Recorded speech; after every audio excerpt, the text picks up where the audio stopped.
ప్రత్యక్షపడి ఆ జీవము లేక ఈ మనిషి చనిపోతున్నాడు.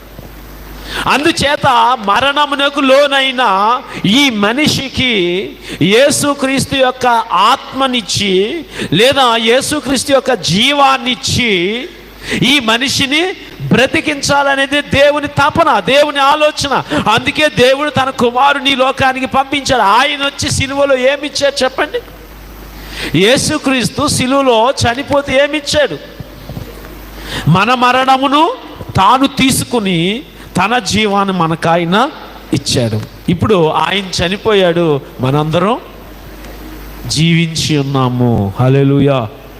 ఇప్పుడు మనందరం ఆ జీవం ఈ శరీరమందు ప్రత్యక్షపరచబట్టుకై యేసు యొక్క మరణానుభవం మా శరీరమందు ఎల్లప్పుడూ వహించుచున్నాం. ఆ జీవం మా శరీరంలో ప్రత్యక్షం కావాలని, ఆ జీవాన్ని మేము ప్రతిరోజు అనుభవించాలని